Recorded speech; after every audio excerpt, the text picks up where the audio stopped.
¿cuáles serían las características brevísimas para identificar una ciudad islámica?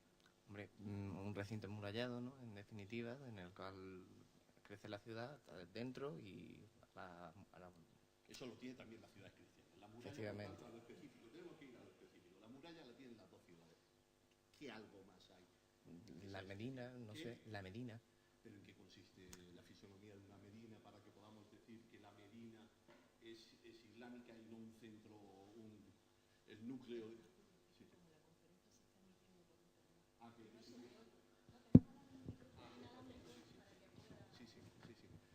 Continúa. No, vale. La Medina no me acuerdo. Sí. ¿Qué elementos de la fisonomía de esa ciudad islámica para ti son los específicos respecto a una ciudad medieval? Imagino que la estructuración de las calles, ¿no? La ¿Cómo? regulación de los edificios. Sí, pero me tienes que decir cómo se estructuran para ver lo que es. ¿Cómo se estructura? Sí, ¿qué es? Edificios tienen una ciudad cristiana, calles tienen una ciudad cristiana, pero ¿qué diferencia hay para que normalmente la gente vea y diga, eso es una ciudad islámica? Hombre, yo creo que en apariencia el supuesto caos que hay, ¿no? En la ciudad es árabe, sin embargo está todo controlado, todo atiende a una cuestión de topografía, una cuestión también de cómo se organiza un sistema de evacuación y demás. De evacuación me refiero a sistemas de riego. Has utilizado una palabra, caos. Para ti, la ciudad medieval, islámica... Aparente caos. Sí, bueno, aparente caos. ¿Y por qué piensas aparente y no real? Porque realmente está todo pensado. Todo está pensado. Entonces, si está todo pensado, no hay caos. Pero es un aparente caos. ¿Pero por qué? ¿En dónde está esa apariencia? ¿En dónde está esa apariencia? En la primera impresión, quizás. Porque ¿Pero qué impresión te da? ¿Cuál es esa primera impresión? Una impresión de desorden, una impresión... ¿Pero en qué consiste ese desorden? Es que si no, no concretamos. Ese desorden consiste en un orden más complejo que la aparición de desorden. Se va a acoplar el micro. Pero ese desorden, ¿cómo lo describirías? ¿Cómo que cómo describiría el desorden? Sí. Es que no entiendo cómo describir el desorden. ¿Cómo tú dirías que ese urbanismo tiene ese aparente desorden físicamente? Yo, fíjate, te diría, no viertas juicios de valor, sino mera descripción. Pues quiebros en las calles, ¿no? ¿Cómo? Quiebros en las calles sinuosas que no, en definitiva, buscan lo que después se buscaba, no un funcionalismo, una calle con un eje y tal y cual, sino calles que se cruzan, calles que buscan otras cuestiones que no atienden a una estructura clara en la que la gente pueda identificar. En principio que no hay regularidad, ya me estás diciendo algo. Sí, no se puede reconocer la ciudad como una imagen, ¿no? Sino que son muchas imágenes, muchos quiebros, muchas direcciones distintas, ¿no? No hay una forma clara de reconocer la ciudad a través de una calle ni nada singular. Sí. Me está siendo un poco difícil porque yo quería que te descubrieras más claramente con el fin de poder entrar más directamente. Pero bueno, ha sido suficiente porque me has dicho caos. Inmediatamente has dicho caos y ya has dicho otra cosa. Lo único que te costaba trabajo ir a esos elementos que me permitieran entrar de lleno en la conferencia, que es lo que suelo hacer. Entonces, pero es suficiente lo que has comentado de caos y de irregularidad. Otros hubieran dicho es unas calles estrechísimas, son unas calles cubiertas. Todo eso es lo que me hubiera descrito cualquier otro que no le hubiera costado trabajo decir, me quiere preguntar algo. Cualquier otro de tus compañeros, yo estoy seguro, o la mayoría hubieran dicho, es un urbanismo caótico, desorganizado, calles estrechas, los cobertizos invadiendo las calles, todo eso lo hubieran descrito. Quiero decir, como pinceladas inmediatamente al preguntarlo. Entonces, yo lo que quiero hacer con esta conferencia es decir que eso no es verdad. Eso no es verdad. Es decir, el urbanismo islámico no se puede resumir en eso.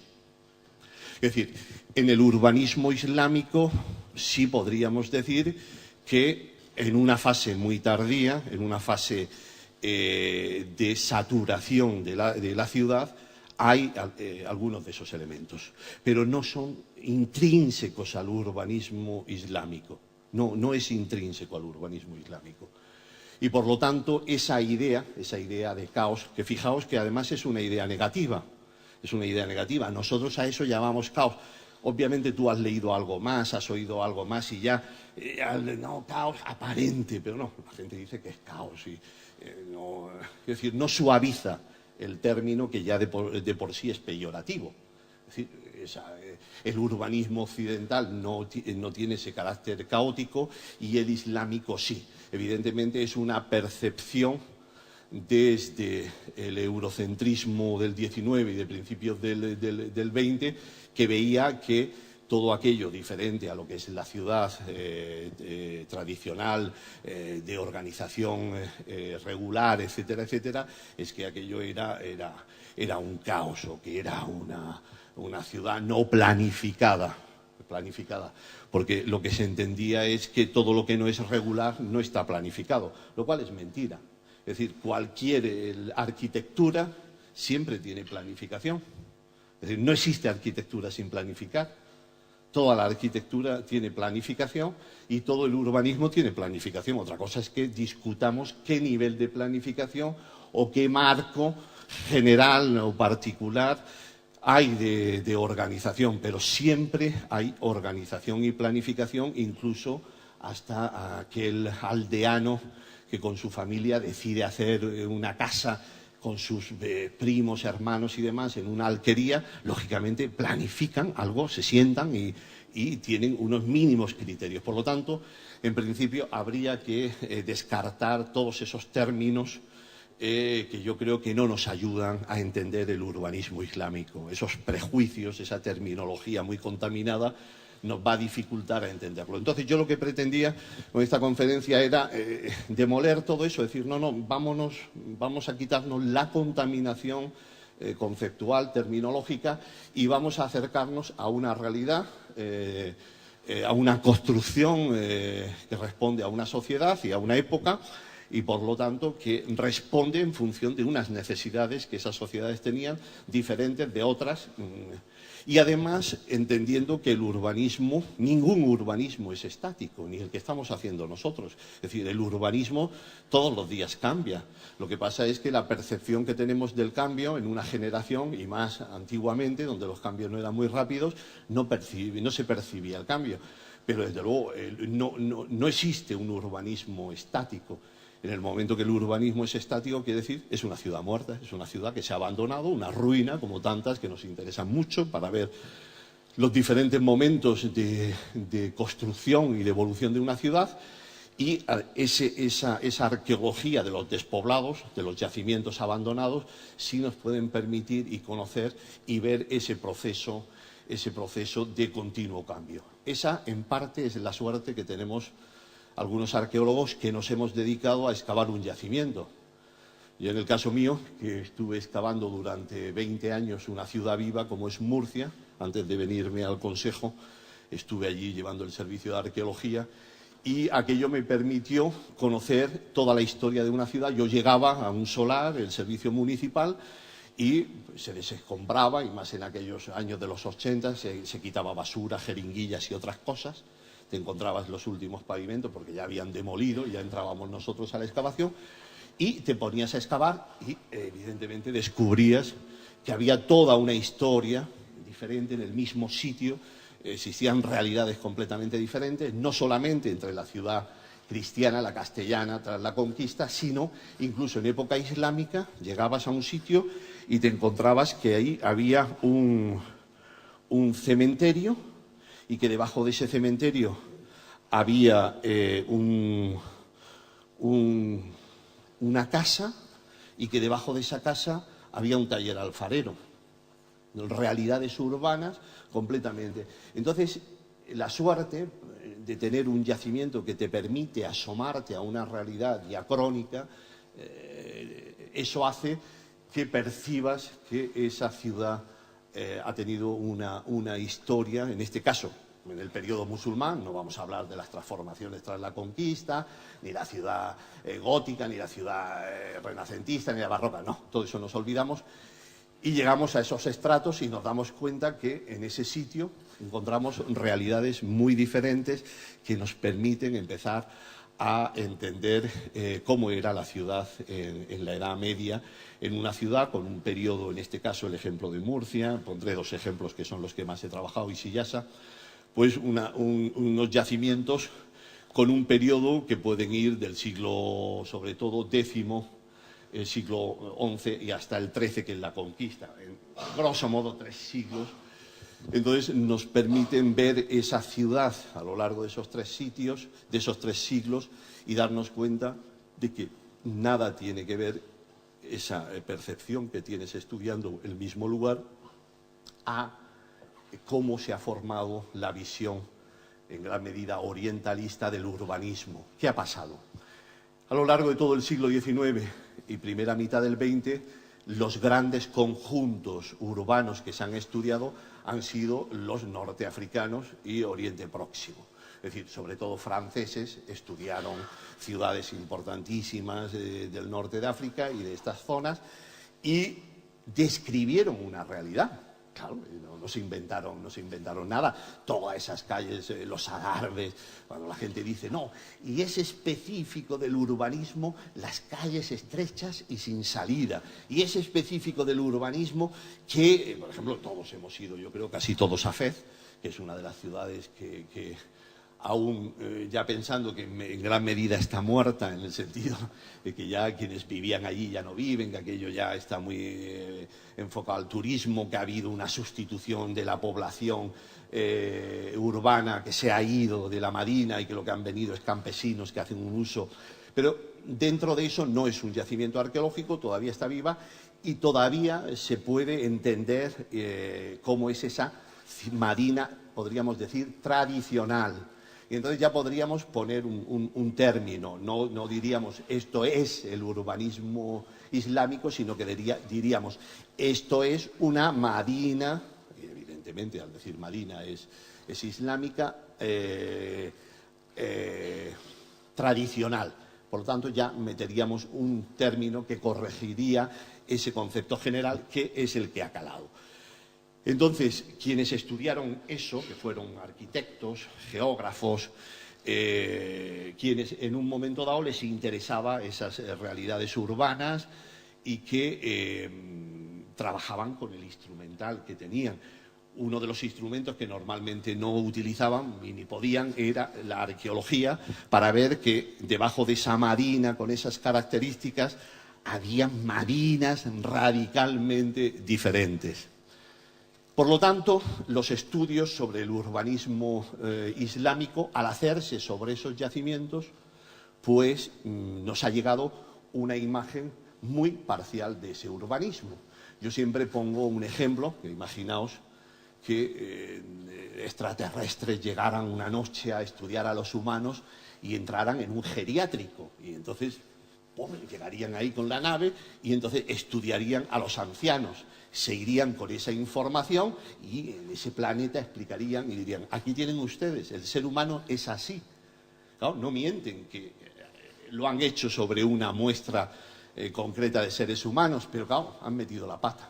No hay un buen muestreo, se han ido a un geriátrico y en algunos casos a la sección ya terminal, con ancianos ya imposibilitados, y claro, la descripción que están haciendo pues sería una descripción que nos asustaríamos. Digamos, no, oiga, usted no, usted no ha hecho un estudio del ser humano, sino que lo que usted ha hecho es un estudio sobre una población con unas características muy concretas. Algo parecido podría, pongo ese ejemplo así un poco burdo, para explicar que ese concepto de urbanismo se fundamenta en una muestra, por decirlo de alguna manera, muy parcial, y que por lo tanto la imagen que nos ha dado ha sido una imagen que no es la exacta, no es la completa. Junto a esos estudios, es verdad que se empezaron a hacer también algún estudio arqueológico de ciudades, por ejemplo, en la zona de Siria y Jordania, de esas ciudades abandonadas, de esos palacios. Y por lo tanto, también sabían que junto a estas marinas caóticas, todo esto tal, existían ciertas fundaciones, que eran yacimientos arqueológicos allí abandonados, que inmediatamente pues veían que sí, que era regular, que era ortogonal, y entonces, bueno, pues decían, sí, bueno, esto es que los califas, los grandes personajes, hicieron estas cosas muy excepcionales, pero realmente la ciudad normal, la ciudad no promovida por un califa, por una personalidad de estas que hacía esas ciudades, como podía ser, a ver si me acuerdo, la del Líbano, ay, ¿cómo se llama? Mi cabecita me falla, la ciudad... Mi cabeza, como no vengo nunca traigo texto. Anyar, por ejemplo, Anyar en el Líbano, pues es una ciudad de estas perfectamente cuadradas, con sus dos ejes siguiendo la tradición clásica romana, absolutamente todo regular y por lo tanto siguiendo una tradición del mundo antiguo que es la conocida, la que nosotros siempre contraponemos del mundo clásico romano a la ciudad medieval. Esa división, en primer lugar, es también falsa.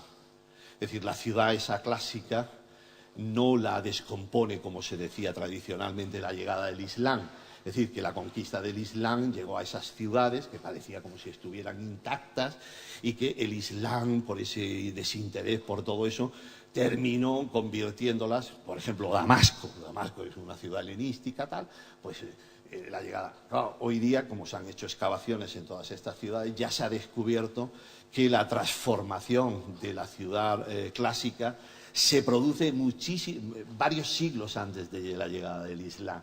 Es decir, la ocupación de pórticos, la invasión de las calles, todo el proceso de desarticulación de la ciudad clásica se produjo muchísimo antes de la llegada del Islam. Es decir, el Islam no hizo ninguna desarticulación de la ciudad clásica, sino que el Islam ya se encontró con ciudades completamente desarticuladas, con un urbanismo ya muy parecido, en donde al menos no existía toda estos elementos de regularidad, de grandes espacios públicos, de calles anchas, todo eso había desaparecido. Por lo tanto, lo importante es llegar a la conclusión que este urbanismo que se ha conocido a lo largo del XIX y primera mitad del XX, que ha sido estudiado con grandes monografías sobre Fez, Marrakech, El Cairo, Damasco y otras ciudades, que son estudios de referencia magníficos, fijaron una imagen de esa ciudad, como les decía, que no es la ciudad islámica en su totalidad. Entonces, hay que partir identificando que lo que estamos es ante unas ciudades viejas. Es decir, que en el proceso de crecimiento de toda ciudad, en este caso de la Madina medieval, esas ciudades, lo que son ya ciudades viejas, que sus síntomas, los síntomas que nosotros describimos, serían los síntomas de esa vejez. Entonces podríamos decir cambiar vejez por la Madina tradicional. Tanto el estudio arqueológico como el estudio de las fuentes es lo que nos ha permitido con el tiempo descubrir que esas ciudades fueron jóvenes, que hubo una fisonomía de esas ciudades radicalmente diferente, igual que cuando vemos una foto del padre de uno con 20 años y el padre que tiene uno ya con 80 o 70, pues dice, oye, la madre o uno mismo, ya los que tenemos más años, que ya miramos fotos, pues nos damos cuenta que el paso del tiempo indudablemente cambia nuestra fisonomía, en la mayoría de los casos creo que para peor, y nos mejora o nos puede mejorar la cabeza, lo digo para que no se vea que vendo la madurez como algo completamente negativo, no, hay unos aspectos de deterioro físico, pero sin duda nuestras cabezas están mejores que las vuestras de 20 años, eso no cabe la menor duda. Yo tengo mejor cabeza ahora que cuando tenía 20 años. Lo digo porque ese exceso de culto a la juventud me parece que es una locura hacerlo, y yo desde luego quiero dejar claro que no lo hago. Entonces la ciudad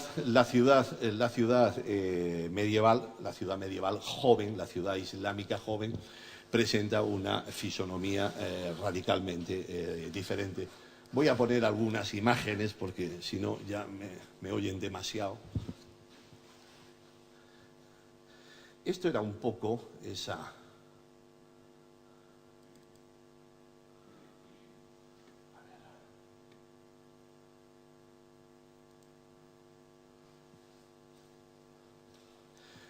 Esa es la imagen de Fez y esa es la imagen que yo creo que todos, al verla, yo creo que la mayoría llegaría y diría, no, no, eso es una ciudad islámica. Y en gran medida llegaría a decir que es islámica como sinónimo de lo abigarrado, también por la morfología de las casas con patio, que con mucha frecuencia se considera que la casa... Bueno, yo eso casi lo voy a preguntar. No, yo creo que yo ya estoy en clase contigo. Te he dado clase, entonces a ti no te lo pregunto, porque esto ya te lo preguntaría. ¿A ti te di clase? A ti no te he dado clase. Pues me toca otra vez preguntarte. ¿Cuál es la típica casa en el urbanismo islámico para ti? ¿Qué es lo típico? ¿Qué modelo de casa es la que...?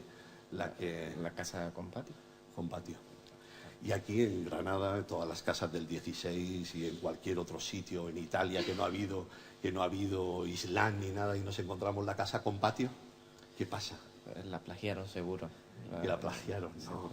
La casa con patio es anterior al Islam y posterior al Islam. Es decir, la casa patio no es un elemento propio ni específico del Islam. Por lo tanto, eso no lo tenemos. Pero fíjate, ahí esa imagen de ese modelo, pues fíjate, no nos equivocamos porque es verdad que el Islam en la mayoría de las ciudades adopta este tipo de casa patio. Pero no podemos decir, de ninguna manera podemos decir que la casa patio es la que... Lo que sí es importante decir en el urbanismo es que la casa patio, que es asumida en la mayoría de los casos, no en todos, en la mayoría de las ciudades islámicas, lo que se dota es de unos mecanismos que sí son específicamente islámicos. ¿Y cuáles son? El elemento formal propio o más específico, porque tampoco podríamos decir que es absolutamente islámico, es oriental, es el zaguán, para evitar... Lo que le interesa a la sociedad musulmana es que tú consigas aislar completamente el interior de la casa. El interior me refiero donde se valora especialmente en el interior. No es un mecanismo para guardar los objetos, para que no entren los ladrones. No. Ahí, por encima de cualquier valor material, hay un valor en la sociedad musulmana altísimo, en la sociedad tradicional, que es el grupo familiar femenino, que debe ser preservado de cualquier contacto fuera del grupo familiar. Por lo tanto, la mujer, que tiene un valor supremo en el sentido de que hay que evitar por todos los medios el más mínimo contacto. Eso es lo que explica el velo, porque claro, cuando salen tienen que estar aisladas. Todo esto las sociedades nuestras no lo entienden. Yo estoy simplemente explicándolo, Es decir, no estoy abogando, Entonces, en la sociedad islámica lo que se pretende es, mediante estos mecanismos de evitar el contacto con el exterior, se buscan fórmulas arquitectónicas positivas y negativas. Positivas, el zaguán, que exista un elemento que cuando abres la puerta, pues claro, no son ángeles, no vuelan, entran como todos los mortales, y por lo tanto abrir la puerta permitiría que se viera desde la calle a algunas de las mujeres. Entonces, por lo tanto, se adopta un zaguán más o menos complejo para que nunca, al abrir la puerta, se pueda ver el patio. Entonces tenemos la solución del zaguán acodado, con mil y una solución más compleja, menos compleja. Ya los aspectos de soluciones en negativo es la cerrazón. No existen huecos, ventanas a la calle, sino que desde el patio se ventila y se ilumina. Y después control de vistas, que desde las terrazas no se puedan ver. Entonces sí hay toda una legislación para que de ninguna manera, a través de las terrazas y demás, puedan haber intromisiones visuales dentro de los patios. Entonces, eso en gran medida no es arquitectura en positivo. Me vengo a decir, un zaguán sí, tú haces una pieza para evitar esos contactos, pero lo otro, lo que estás haciendo es generar vanos al exterior y que todo eso se solucione a través. Todo eso lleva consigo a que la calle no tiene ningún interés finalmente como fachada. La calle, como en nuestras ciudades, la calle ilumina muchas de las dependencias, la calle ventila. Entonces, en las sociedades medievales, la calle simplemente es un lugar de paso a ese interior. Es fundamental tener en cuenta la ausencia de... Concha, cuando falten 5 minutos, tú dime, y además si dejamos un ratico, pero yo es que no quiero ni mirar, tú me lo dices, Julio, corta, si esto no tiene fin. Podríamos estar todo el tiempo del mundo hablando de esto. Entonces, es fundamental también para la ciudad medieval tener en cuenta la presencia o no del carro, que en la ciudad antigua sí. La ciudad antigua, la circulación con el carro, eso es un elemento que no se ha reflexionado suficientemente. Es decir, en la ciudad medieval islámica, el carro no entra para nada, y eso se puede ver incluso en las propias puertas. Y eso lo podemos ver inmediatamente en la documentación, sobre todo de la conquista del 13, donde ya tenemos una documentación muy rica, de época de San Fernando y de Alfonso X, de todas las grandes conquistas del Levante, de Andalucía, donde se ve cómo inmediatamente que las ciudades son conquistadas, inmediatamente se procede a dar normativa de ensanchar las calles.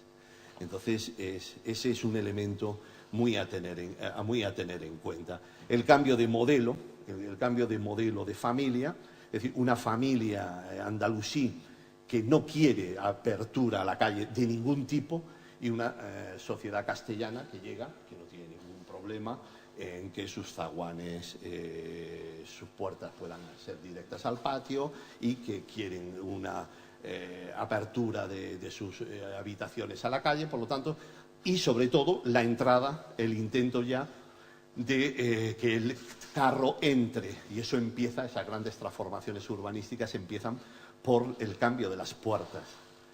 Y eso es algo también poco estudiado. Todas esas cantidades de referencias en la toponimia de las puertas nuevas en todas las ciudades, es que lógicamente lo primero para la transformación de la ciudad tras la conquista es que las puertas, el primer filtro para la entrada a la ciudad es la puerta, y por ahí empiezan a cambiarlas con los accesos directos, se eliminan toda la compleja entrada, hecha lógicamente para una defensa, pero sobre todo hecha para que quien entra y sale, entra peatones y animales. Por lo tanto, con puertas de 1 metro, en muchos casos tienes de sobra. En el momento que ya quieres meter el carro, en el momento que en esa ciudad se están produciendo esas transformaciones, se están implantando las familias castellanas, todo eso genera un movimiento de transformación en la ciudad que lo explica. Bueno, pues no sé, es que traigo una conferencia para imágenes, pero finalmente me enrollo y no enseño imágenes. ¿Y esto? He traído unas imágenes del Cairo, me parece del siglo XVII, donde a simple vista se puede ver esas transformaciones de las que venía hablando. ¿Soy capaz de hacerlo bien? Sí. Aquí tenemos una imagen algo más antigua, donde todavía tenemos todos esos espacios sin edificar, y en cambio poco tiempo después, yo creo que unos 40 o 50 años, vemos ya la saturación. Incluso estos documentos gráficos, que no son tan antiguos como pueden ser imágenes de ciudades del siglo XVI, XVII, dan idea de cómo esos espacios urbanos inicialmente son espacios muy abiertos. Es decir, que esa ciudad como Fez, absolutamente densificada, es un proceso de saturación del espacio. Es decir, la muralla, y la has mencionado muy bien, aunque no sea específico de la ciudad andalusí o islámica, sino de la ciudad medieval y de la ciudad antigua, la muralla siempre acoge en su interior espacios amplios. Es decir, nadie hace una ciudad para que a los pocos años se quede pequeña. Es decir, la ciudad, lo que pretende la muralla es acoger la máxima extensión de superficie y protegerla dentro de las murallas. El tema de las murallas es complejísimo y sería una conferencia aparte, porque tendríamos que explicar la elección de un territorio, de un lugar, cómo se eligen unos accidentes geográficos en altura, o ríos o arroyos para unas defensas naturales. Y por lo tanto, cuanto más condicionado se está por una elección de accidentes geográficos que faciliten la defensa, en muchos casos ya el espacio amurallado, porque lo que se pretende es hacer el mínimo esfuerzo en construir la muralla. Es decir, si ya el lugar te da defensas naturales, pues lógicamente el esfuerzo en hacer defensas es menor.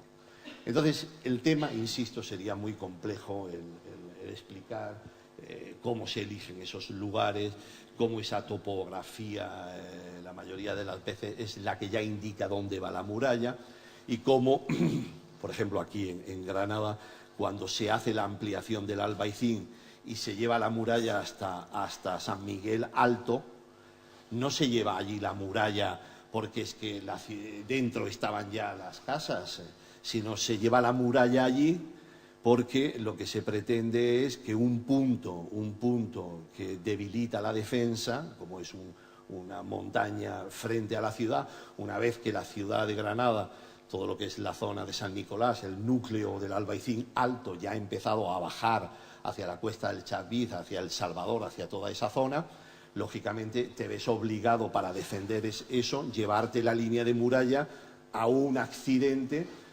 ¿Con qué finalidad? En primer lugar, que el enemigo nunca tenga un tejado para tirarte a ti a la cabeza, y por lo tanto la muralla se base. Entonces siempre la elección de muralla viene buscando estas condiciones óptimas para la defensa, que ciertos accidentes que sean de altura estén incorporados al interior, y eso lleva consigo que grandes espacios queden dentro de la ciudad. Entonces, en la ciudad, en el momento de su constitución, para mí el momento de constitución es cuando se decide hacer la muralla, se elige unos lugares por donde ese trazado de la muralla va, eso deja normalmente grandes espacios. Y por lo tanto, esos espacios, en la mayoría de las veces, cuando se pueden cultivar, sabemos por las fuentes que se cultivan. Por lo tanto, la ciudad inicial, la ciudad del momento de constitución, tiene en su interior todo. Esta idea que algunos dicen, bueno, dime cómo es la ciudad, y algunos dicen, pues bueno, la ciudad islámica o la andalusí tiene una alcazaba, tiene una marina y tiene un arrabal. Pues no, el arrabal es una respuesta a los problemas de espacio dentro. Es decir, una ciudad no tiene que tener arrabal. Eso es como si dijéramos que el ser humano tiene que tener arrugas y canas. Pues los tiene cuando ya normalmente es mayor. Cuando uno es joven, la inmensa mayoría ni tiene canas ni tiene arrugas. El arrabal es algo de eso, ¿eh? Por lo tanto, el arrabal es, una vez que la ciudad se expande fuera, cuando la ciudad ya tiene problemas en su interior, cuando la ciudad ha invadido todos los espacios, es cuando necesita irse fuera. Ahora, siempre hay que entender que el tejido urbano no es una unidad que siente y padece al mismo tiempo. Es decir, los procesos de saturación se generan a través de las vías principales y, por lo tanto, podemos encontrar ciertos síntomas de saturación cuando todavía hay zonas y barrios que no están saturados. Por lo tanto, el análisis de la ciudad es un tema complejo, de la ciudad medieval. Y puede haber ya manifestaciones exteriores, me refiero, salida de elementos de dentro de la Madina al exterior, todavía en la mayoría de los casos sin hacer muralla, que ya indican que en la ciudad se empieza a sentir en algunas zonas la falta de espacio. Entonces, esta imagen, cuando a través de las fuentes o a través de la arqueología conocemos cómo fueron esas ciudades, pues descubrimos que no hay unos barrios, unos arrabales. Es decir, que tú no estás haciendo la muralla de la Marina y a la misma vez haciendo la muralla del Arrabal, lo cual además es estúpido. Es decir, con muchísimos metros lo englobarías todo. Es decir, el Arrabal nunca es una planificación del momento constituyente. El Arrabal es la respuesta a la falta de espacio, y cuando ya parte de la realidad de la ciudad está fuera, lógicamente tienes que protegerla como inicialmente se... Por lo tanto, el proceso de creación de espacio urbano fuera es similar a lo que sucede dentro. Es decir, la ciudad se empieza a formar y se constituye con su muralla, y después se inician todos los procesos de saturación en su interior. El Arrabal es igual. El Arrabal hay que entenderlo como una parte de la ciudad. Eso, claro, es evidente que cuando se empieza a saturar la ciudad hay una selección de realidades urbanas que salen al Arrabal. Es decir, si un señor tiene un taller alfarero, la gran superficie de terreno destinado a talleres alfareros dentro de la Marina, que era lo habitual, pues lógicamente, si empieza a haber una presión para edificar, pues este señor le compran el espacio y instala el taller alfarero, y ese espacio tiene un valor que le beneficia y además le permite comprar fuera. Pero es que el señor que tiene, o el grupo familiar que tiene espacios de cultivo, eso lo va ocupando con los elementos de la familia que va creciendo, y por lo tanto se va generando una ocupación del espacio periférico, y esos elementos van desapareciendo. Entonces, todo esto son rasgos, porque sería larguísimo hablar de todos ellos, pero por ejemplo, uno de los quizás de los elementos más específicos es que no hay un interés por la planificación de la red viaria. Es decir, la red viaria en la mayoría de los casos, no digo en todas, pero en la mayoría de los casos es el resultado de la ocupación del espacio que, mediante tensiones de negociación de los grupos familiares, se va generando. Quiere decir, vamos a ver, voy a poner algún ejemplo que puede ser gráficamente muy bueno.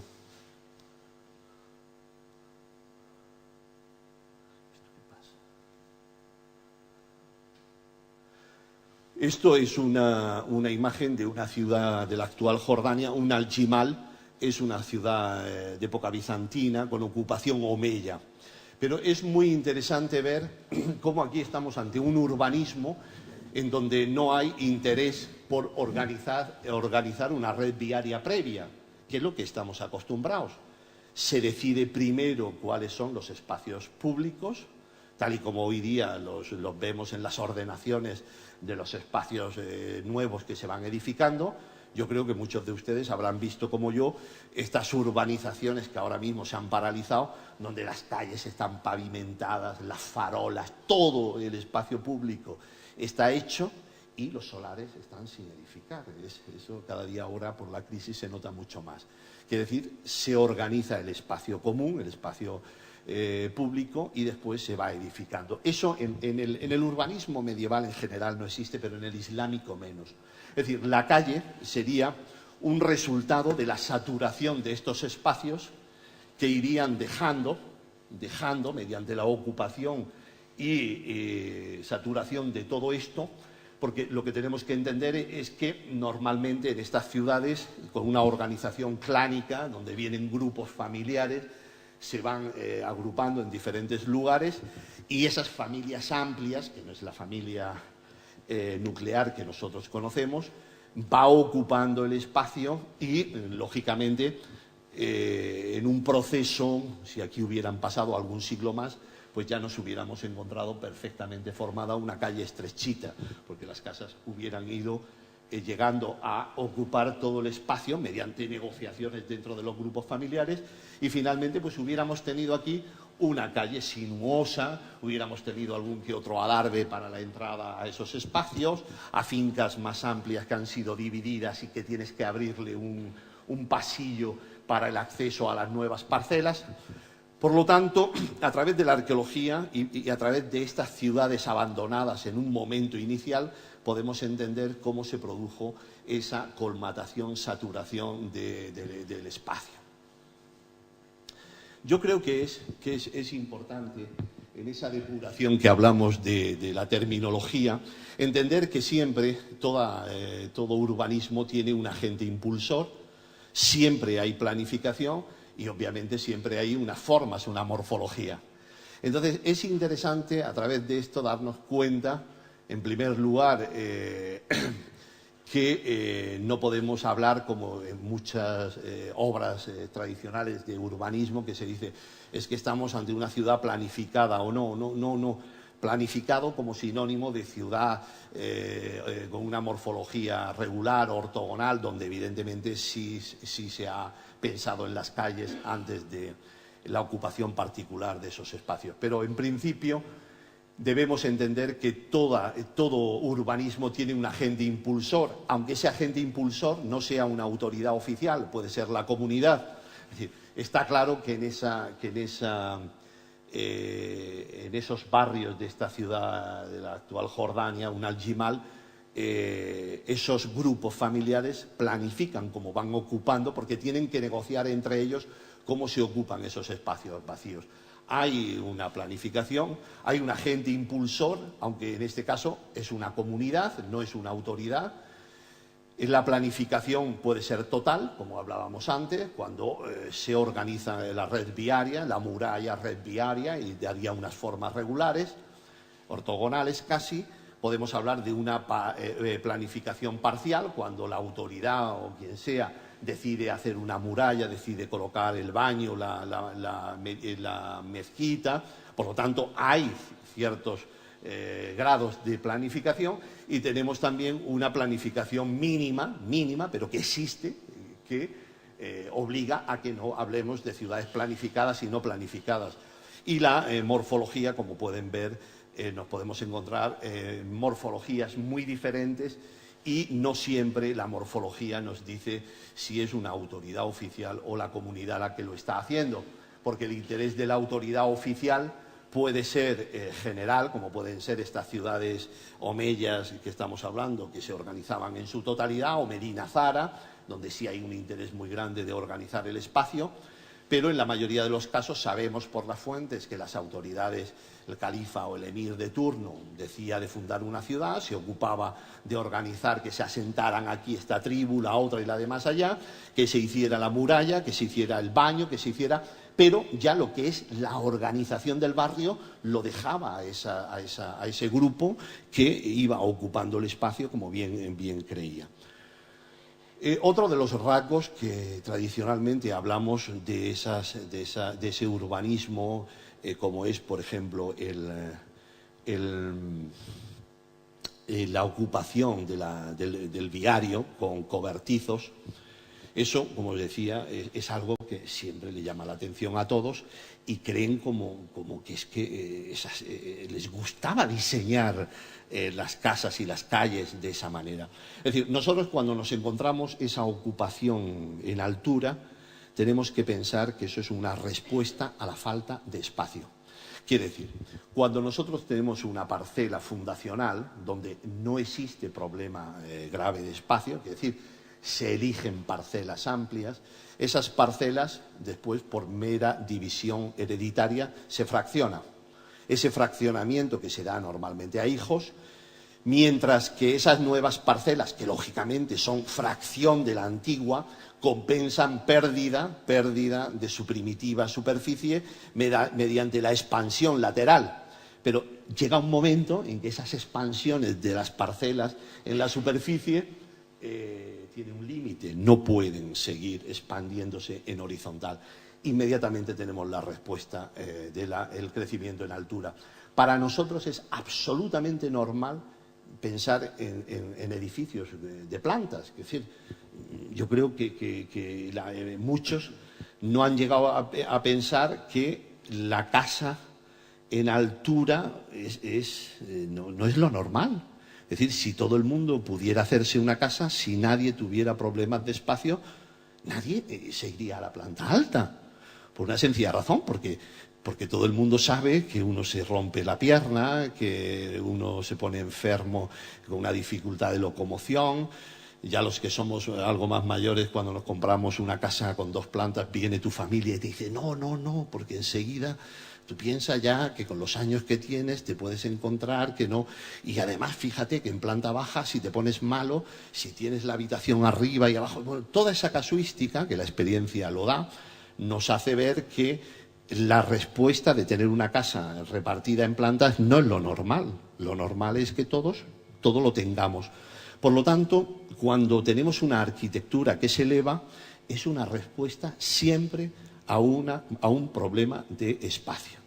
Y cuando ese crecimiento en vertical del que estamos hablando, y más en la Edad Media, pues tenía sus límites, pues una de las soluciones era invadir la calle, porque la calle no era el lugar para la ventilación ni la iluminación. Por lo tanto, siempre que hubieran unos pequeños pozos de iluminación en la calle, no había ningún problema. Y eso lo decidían los propios vecinos. Es decir, mi primo, la familia amplia que está allí, mis primos que están, que tienen, nos vamos repartiendo todo ese espacio y finalmente vamos ocupando y construyendo una realidad urbana y arquitectónica que es la Medina tradicional.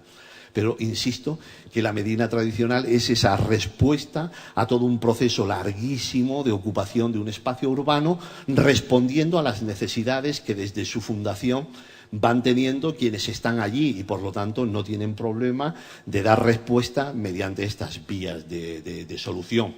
El adarve, el callejón sin salida, que es otro de los elementos que se describe como específicamente islámico, andalusí, pues también es mentira. El adarve lo puedes encontrar en cualquier lugar donde tú tengas una gran parcela, que una vez que la divides, queda un fragmento de esa parcela en el interior. Tienes que dejarle un pasillo para acceder a esa nueva. Es decir, el adarve es una respuesta al fraccionamiento de un parcelario amplio que siempre tenía abertura a la calle. Es decir, las grandes manzanas con grandes parcelas no tenían adarves. Es decir, el adarve, insisto, es una respuesta a una necesidad nueva, no planificada. Cuando tú estás haciendo tu ciudad, cuando en el primer momento estás constituyendo esos espacios, esas grandes manzanas, esas grandes parcelas, tu parcela tiene salida, tú tienes tu casa en línea de lo que es el espacio de circulación, que en muchos casos no se les podría llamar ni calle, es decir, en un aljimal esos espacios pues que sería difícil llamarle calle, todavía no tienen, son espacios de circulación no edificados. Es decir, la calle finalmente, en la mayoría de los casos, es ese espacio mínimo, porque la gente no era imbécil en la Edad Media y, lógicamente, llegaban a la ocupación del espacio sin que se colapsara la ciudad, sin que yo terminara interviniendo de tal manera que fuera imposible vivir. Y para eso, lógicamente, claro, se creaban tensiones y para eso también había una autoridad que en un momento determinado también podía intervenir, pero siempre de mínimos, porque eso se solucionaba inicialmente por la propia comunidad de vecinos que tenían, la mayoría de ellos, los mismos intereses. Por lo tanto, como decía, el adarve es una respuesta a ese fraccionamiento, a esa saturación del espacio. ¿Qué tiempo llevamos? Bien. Entonces voy a poner un ejemplo para que vean que esto no me lo he inventado. Bueno, aquí pueden ver ese proceso de creación. En este caso podríamos pensar, como tenemos aquí una gran manzana, como en este momento sí tenemos un elemento que penetra en la gran manzana y da acceso. En este caso, este no es un dibujo mío, si yo lo hubiera hecho, en este caso yo no hubiera hecho ni este adarve, porque en principio todas estas unidades tendrían acceso. En este caso vemos cómo la red viaria se termina generándose una trama mucho más densa a través de cómo se dividen estas unidades iniciales en espacios, en parcelas más pequeñas. Aquí una imagen, en este caso de Sevilla, de un barrio con una organización, en este caso bastante regular, que yo concretamente defiendo que esa regularidad viene por un préstamo de un parcelario agrario. Es decir, dentro de la ciudad habían grandes zonas de huertos y esa organización agrícola de dentro de la Marina. Claro, el problema es que con esta visión de la que veníamos hablando, la Marina no se podía entender que dentro de la ciudad en su primer momento tenías a lo mejor un 60 o hasta un 70 de la superficie de espacios vacíos que cuando además se podían regar eran huertos, auténticos huertos. Entonces, en muchos casos, ese parcelario agrícola que finalmente se edifica es el que presta en algunas ocasiones estas formas regulares. Ahí en Murcia también eso verde.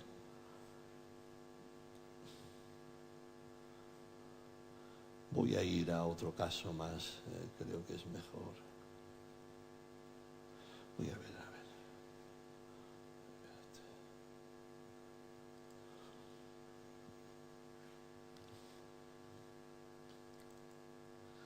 Este es un barrio que pude excavar en los años 80. Esta es la imagen de ese barrio que pude excavar en su totalidad. Es una pequeña parte de una ciudad abandonada en la conquista de mediados del siglo XIII. Entonces, a partir de esa realidad urbana que la excavación arqueológica nos deparó, a diferencia de ciudades vivas como pueden ser Granada o Córdoba o Sevilla, Murcia, que es más difícil, los despoblados, esto se despuebla tras la conquista por un problema de incapacidad de repoblación, un traslado del grupo que viene a una alquería en la zona baja de Huarta y finalmente la ciudad queda completamente despoblada, abandonada. Y este es un pequeño barrio de esa ciudad que pude excavar. Entonces, esta manzana, con todas las casas que hay en su interior, es la imagen que tenía la ciudad a mediados del siglo XIII. Y por lo tanto, lo ideal en este caso era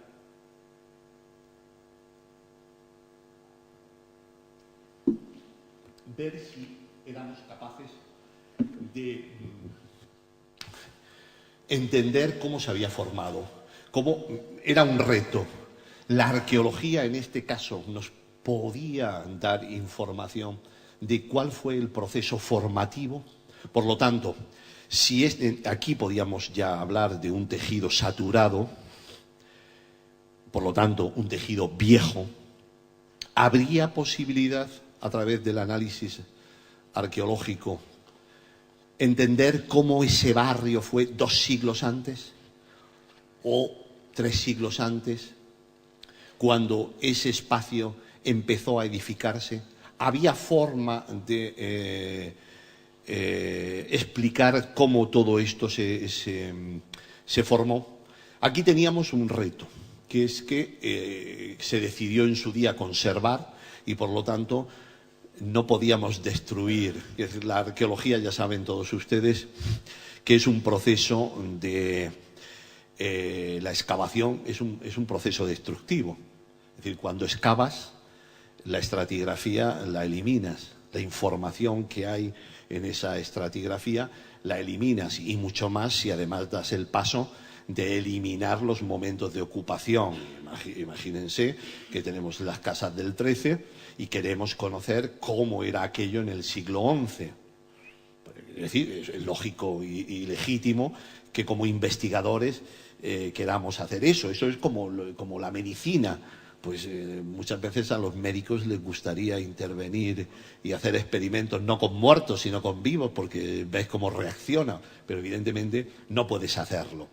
Entonces aquí también teníamos un límite, no podíamos, se iba a conservar este barrio de Sillasa, Cieza, en Murcia, 40 kilómetros al norte de Murcia, en la Vega del Segura, y teníamos que esos restos no destruirlos, no podíamos estar destruyendo pavimentos.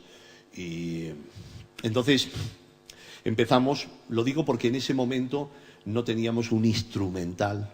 La arqueología, por lo menos que yo conocía y sigo conociendo, no tenía experiencia de cómo leer esa planta, esas estructuras. Y lo que no cabe duda es que eso es una historia acumulativa en la formación de ese tejido y que es posible leerlo. Otra cosa es que seamos capaces. Pero esto es importantísimo porque creo que a partir de experiencias de este tipo podemos ir aprendiendo a afinar el instrumental de análisis de los parcelarios, de las formas de las parcelas. Es decir, la parcela, toda parcela, da información, da alguna o mucha información, porque después estamos nosotros si tenemos capacidad de lectura o no. Da mucha información para entender cómo esto se pudo formar.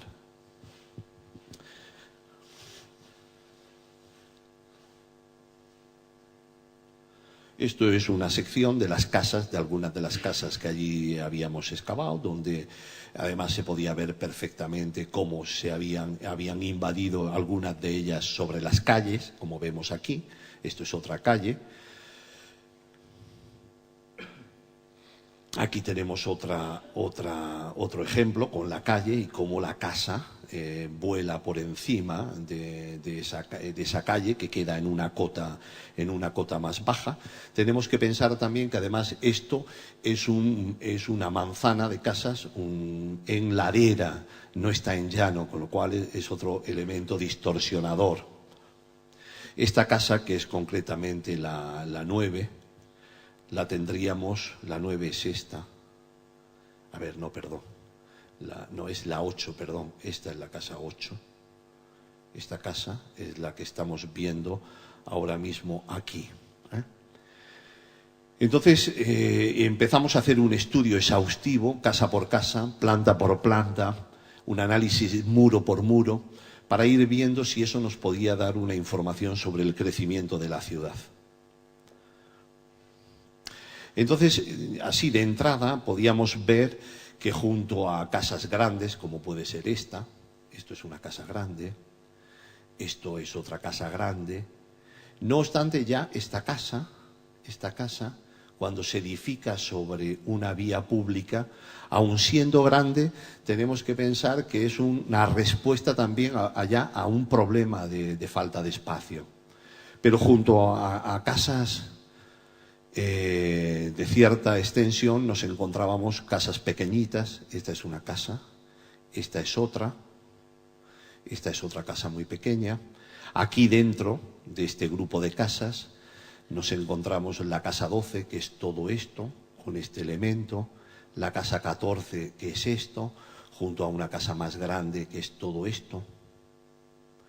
Es decir, veíamos que ahí nos encontrábamos con un parcelario que difícilmente, por toda esa irregularidad, diferencias de tamaños, claro, alguien podría decir, no, bueno, es que estamos con casas de pobres y ricos. Pero claro, nos íbamos en la excavación y nos encontrábamos, por ejemplo, que el ajuar, la decoración arquitectónica, era la misma, era una buena. Descubríamos, por ejemplo, que casas como por ejemplo esta tiene sus 4 crujías más el establo, y en este caso no vuela sobre la calle. Esta casa tiene el salón y tampoco vuela, pero sin embargo empezábamos a ver casas anómalas como esta, que teníamos datos para pensar que compensaban la falta de espacio edificando sobre las calles o sobre los propios adarves. Y entonces veíamos perfectamente cuando no lo había, como es en este caso, cuando tienen sus 4 crujías, es un dato clarísimo de que no hay espacio volado sobre la calle. En cambio esta, inmediatamente veíamos que hay 3 crujías, el pórtico, y lógicamente era claro que habían volado sobre este espacio. Pero esta casa era grande, esta no era tan grande y solamente tenía 2 crujías. En este caso era evidente que había volado sobre la calle y sobre esta calle los espacios que necesitaba. Íbamos viendo no solamente en el análisis casa por casa, sino en la comparación de unas con otras, viendo cuáles eran las casas que sí invadían espacios viarios y cuáles no. Entonces, en todo este proceso empezábamos a ver también formas, como es esta casa, por ejemplo, alargada. En este caso descubrimos una puerta, por lo tanto supimos finalmente que esta casa también tenía como propiedad este otro espacio. En este caso veíamos que esta casa no tenía crujía sur, que era la casa número 10 en la que tenía su crujía sur. Veíamos que el parcelario, además de parcelas muy pequeñas, estaba como muy imbricado. Entonces, eso ya de entrada nos está diciendo que estamos ante un parcelario ya con una historia larga, donde ahí se ha producido unas transformaciones. Es decir, estamos ante una imagen que no es el fruto de una planificación inicial, sino que ahí ha habido un proceso largo de transformaciones y de ocupaciones de los espacios. Y entonces lo que íbamos a intentar ver es de qué manera podíamos entender ese proceso. Veíamos, por ejemplo, que aquí nos encontrábamos, todas las casas más pequeñas son estas, aquí también hay una casa pequeña, sin embargo aquí encontrábamos un espacio rectangular en el interior, con 3 casas absolutamente imbricadas. Es decir, esta crujía era de la 12 cuando aparentemente era de la 10. Veíamos que esto de ninguna manera era un espacio inicialmente planificado. Entonces, llegamos a la conclusión, viendo en esos análisis, pudimos ver que aquí teníamos puertas cegadas, que esta casa tenía un pozo negro debajo del salón, y pudimos finalmente descubrir que inicialmente aquí existió un espacio de circulación entre estos 2 núcleos iniciales. Empezamos a vislumbrar que habían unas parcelas fundacionales muy grandes que dejaban amplios espacios sin edificar, por lo menos en esta zona, que es la que pudimos estudiar mejor.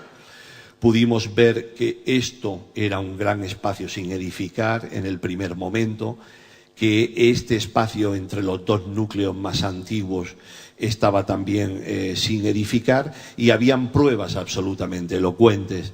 Y una de ellas, insisto, es que aquí había un pozo negro que había quedado sellado por la construcción de este salón. Es decir, jamás un pozo negro quedaba dentro de una casa y debajo del salón, en activo, Es decir, ese pozo no había sido amortizado, pero aún en el caso que llegáramos a la conclusión de que ese pozo estaba amortizado y que ya no servía, que en el último momento no servía, lo que está indicando es que cuando existió ese pozo, cuando estaba en activo, esto era un espacio de circulación no edificado. Otra de las pruebas indiscutibles fueron las 2 puertas que encontramos aquí.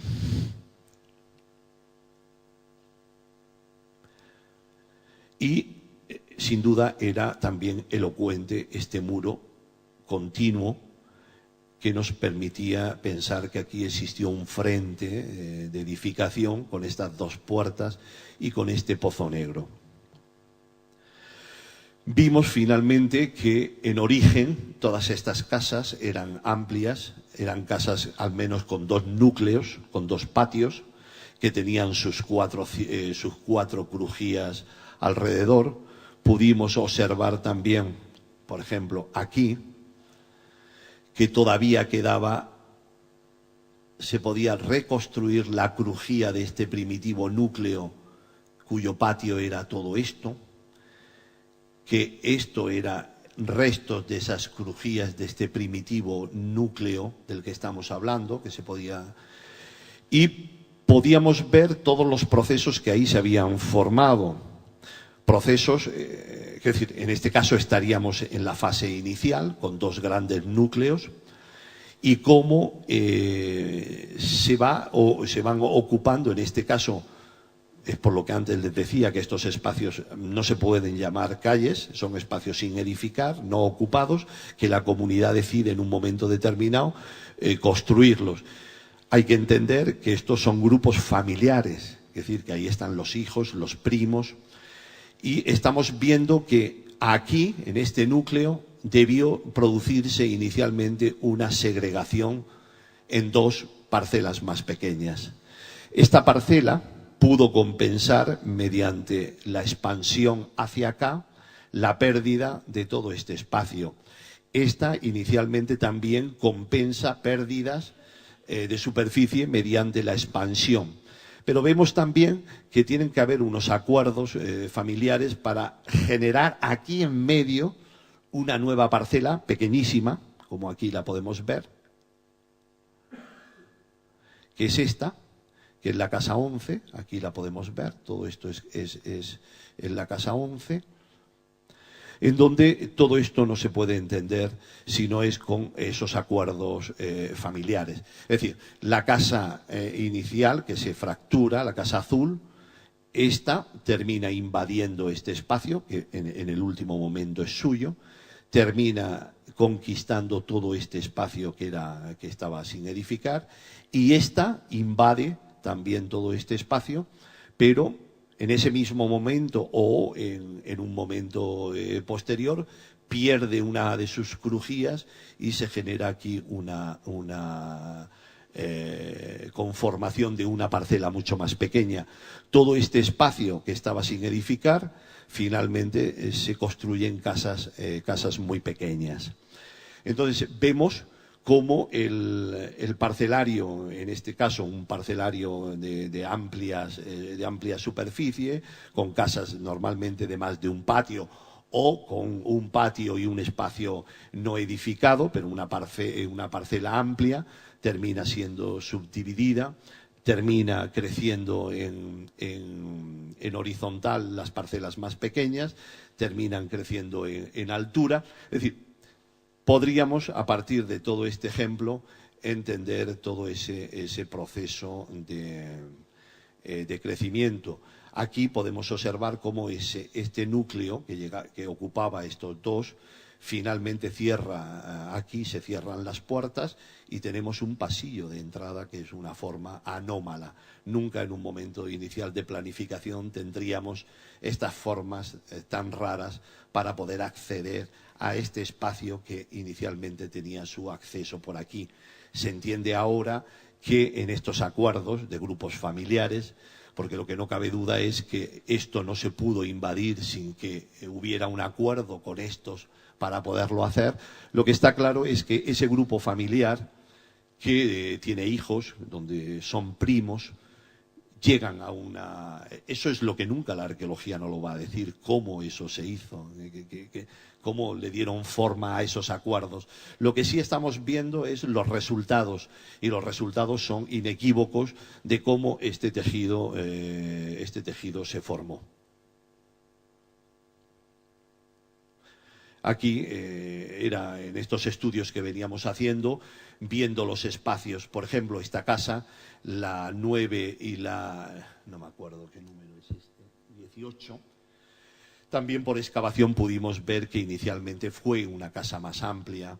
La separación entre los dos patios mediante un simple muro era anormal, tenía que haber una relación de familia muy estrecha. Y aquí vemos perfectamente también cómo este espacio entre dos casas, que evidentemente tenía todo esto de circulación, cuando todo esto se colapsa, se edifica, termina convirtiéndose en un adarve. Es decir, muchas veces el adarve no es fruto del fraccionamiento, sino de cómo se colapsan las calles que creen que no son necesarias, que pueden prescindir de ellas, y lo que era un espacio de circulación, que yo es que me resisto a llamarlo calle, esos espacios de circulación se van reduciendo y se termina configurando como un simple adarve.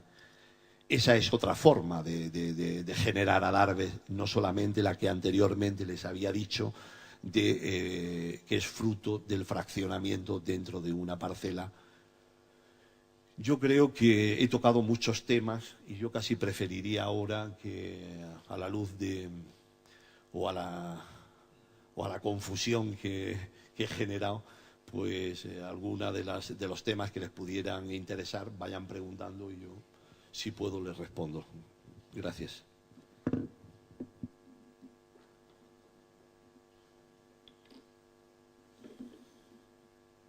Algunos tenéis ventaja porque esto ya lo oísteis, aunque siempre hay algo nuevo, como no lo leo, siempre se me ocurren cosas, pero algunos que estáis ya habéis oído la conferencia. Una pregunta, ¿puede decirse como conclusión que la planificación urbana de la ciudad islámica no es una planificación al uso como se hacía en las ciudades cristianas, sino que la planificación es en sí misma la actividad social que se desarrolla en esas ciudades? Bueno, yo creo que con el ejemplo, yo en primer lugar lo que no quiero es así. Lo que quiero es no dejar, es decir, excluir que existieron otras realidades urbanas. Yo lo que he querido con esto es plantearos lo que creo que fue más frecuente. Es decir, en el mundo islámico no había interés, no tenían un interés en estar planificando la red viaria. Eso sí creo que lo podemos decir. Y en muchas ciudades medievales cristianas tampoco, tampoco. Yo lo que sí quisiera es que con estos ejemplos que os he presentado entendamos un proceso de formación de ese tejido. Por lo menos entender cómo esas imágenes de ciudades tradicionales, de Madinas tradicionales, mediante este estudio arqueológico, que concretamente este caso creo que es muy bueno, explicar que esa forma no se debe a un diseño inicial de espacios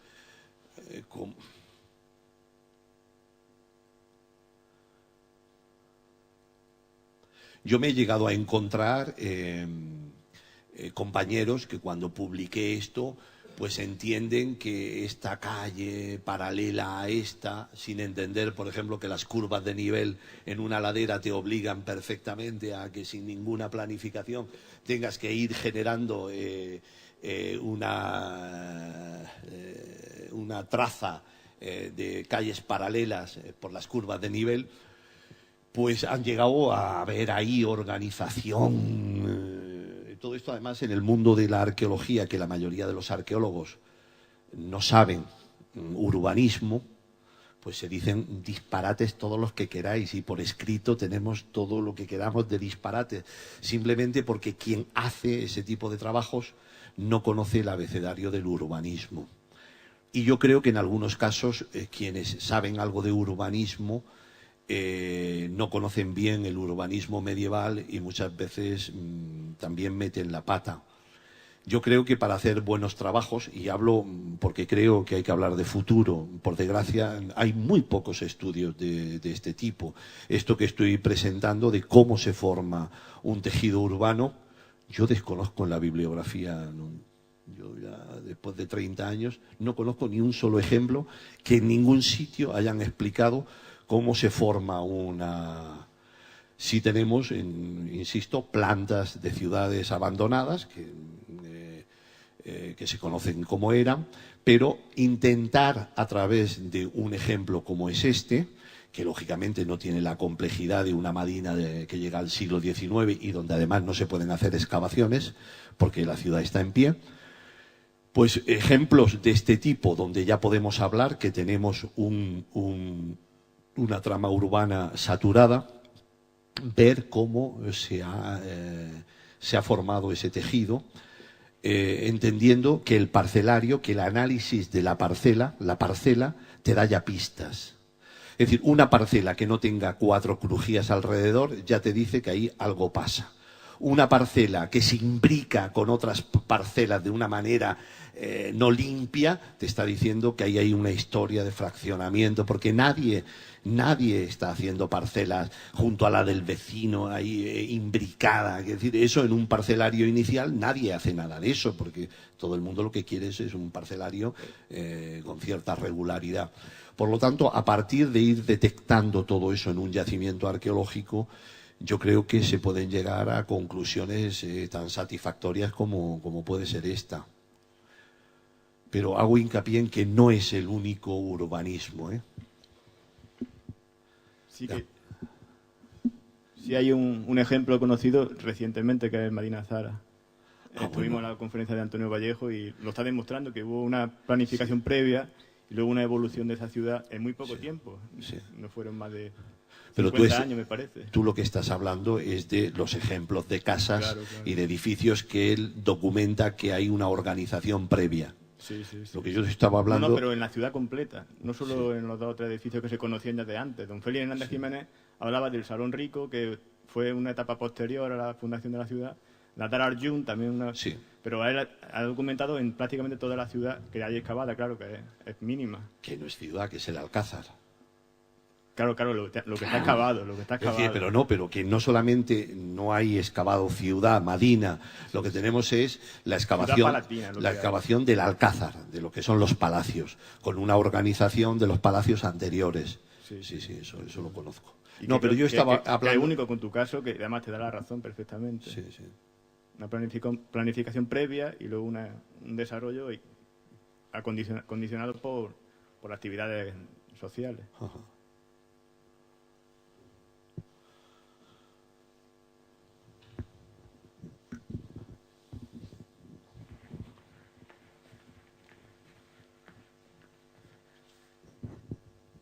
Hemos visto como en este ejemplo en Sillasa, o sea, cómo las casas iban ganando espacio a lo que es la calle.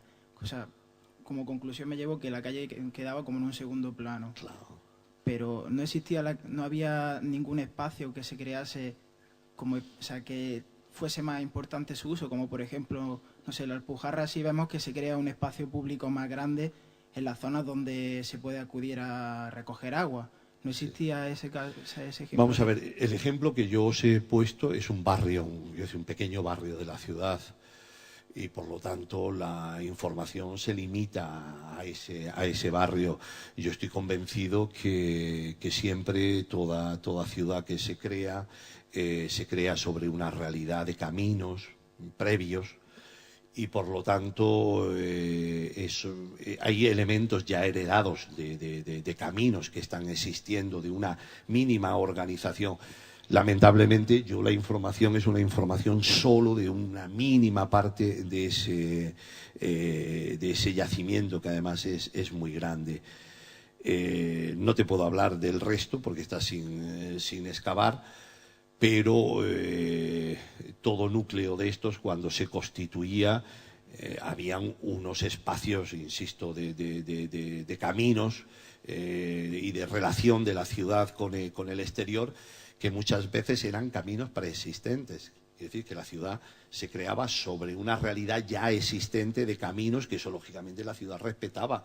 La ciudad no tenía ningún interés, máxime cuando no hay un interés de organizar el espacio en su totalidad. Por lo tanto, ya lo hecho, por eso antes ponía un ejemplo de lo que yo considero un espacio agrícola heredado. Pues se les viene muy bien, si ya tienen allí toda la red de caminos, de acequias, etcétera, etcétera. Simplemente que ese lugar que tienen, que plantaban lechugas, edifican, pero ya tienen una realidad previa, organizada, en este caso por su uso agrícola.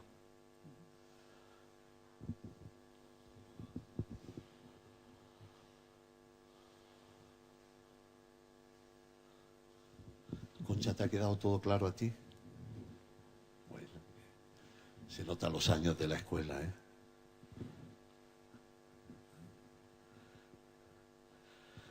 Bueno, pues si no hay más dudas, pues agradecerles la paciencia que han tenido.